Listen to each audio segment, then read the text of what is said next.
1982, a landmark report on diet, nutrition, and cancer was released by the National Academy of Sciences, the first major institutional science-based report on the topic. The report started out saying that yes, scientists must be careful in their choice of words whenever they're not totally confident about their conclusions, but, for example, by that time, it had become absolutely clear that cigarettes were killing people.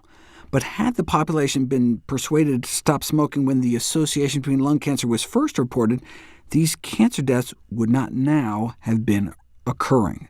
If you wait for absolute certainty, millions of people could die in the meanwhile. That's why sometimes you have to invoke the precautionary principle. For example, emphasizing fruits and vegetables may reduce the risk of several common forms of cancer. We're not completely sure, but there's good evidence. And what's the downside of eating more fruits and vegetables? So why not give it a try? The 1982 National Academy of Sciences report continued, the public is now asking about the causes of cancer that are not associated with smoking. What are these causes, and how can these cancers be avoided? Unfortunately, it's not yet possible to make firm scientific pronouncements about the association between diet and cancer. We're in that interim stage of knowledge similar to that for cigarettes 20 years ago. Therefore, in the judgment of the committee, it is now the time to offer some interim guidelines on diet and cancer. For example, they raised concern about processed meats, and 30 years later it was confirmed. Processed meat was officially declared carcinogenic in humans. Maybe if we had listened back then, maybe we would have been spared Lunchables, which, if taken apart, as CEO Philip Morris describes reading, the most healthy item in it is the napkin.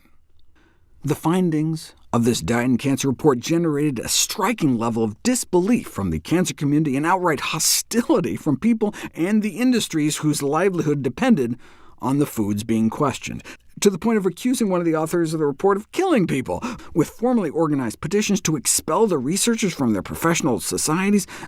Clearly, a very sensitive nerve was touched. The American Meat Science Association and other members of the Council for Agricultural Sciences and Technology criticized the report. Yeah, maybe it would save lives, but the recommended reductions in meat consumption would sharply reduce incomes to the livestock and meat processing industries. The fruit and vegetable industries would clearly benefit if consumers were to implement the guidelines. However, fruit and vegetables account for less than 15% of cash receipts. Most of the money is in cattle, hogs, poultry products, feed grains, and oil crops. It reminds me of the tobacco industry memos, where Philip Morris spoke of the tobacco industry going bankrupt. Maybe it's not the meat that's causing cancer, the industry critique continued, but all the marijuana people are smoking these days. How can one argue that such an abundant diet causes cancer? Maybe they're just all jealous of all the good food we're eating, like the Puritans that condemned bear baiting, not because of the pain for the bear, but because of the pleasure of the spectators. You can't tell us to cut down on meat. One of mankind's few remaining pleasures is that of the table.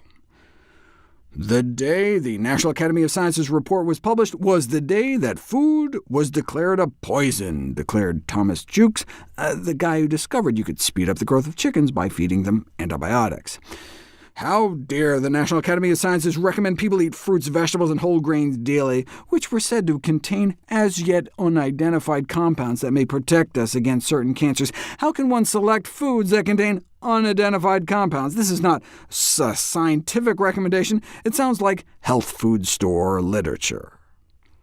My favorite, though, was think about the human breast. How can animal fat be bad for us if breastfeeding women create so much of it? Women are animals. Their mammary glands make fat for breast milk. Therefore, we shouldn't have to cut down on burgers? Huh? So anyway, what does the latest science tell us about nutrition and cancer? What are the other 5 recommendations? We talked about eating more fruits and vegetables. Consumption of soy products may not only reduce the risk of getting breast cancer, but also surviving it. And then in terms of dietary guidance suggestions on foods to cut down on, where evidence is sufficiently compelling, include limiting or avoiding dairy products to reduce the risk of prostate cancer, limiting or avoiding alcohol to reduce the risk of cancers of the mouth, throat, esophagus, colon, rectum, and breast, avoiding red and processed meat to reduce the risk of cancers of the colon and rectum, and avoiding grilled, fried, and broiled meats to reduce the risk of cancers of the colon, rectum, breast, prostate, kidney, and pancreas. And in this context, they're talking about all meat, including poultry and fish. Look, we all have to make dietary decisions every day. We can't wait for the evolution of scientific consensus, until we know more to protect ourselves and our families. All we can do is act on the best available evidence we have right now.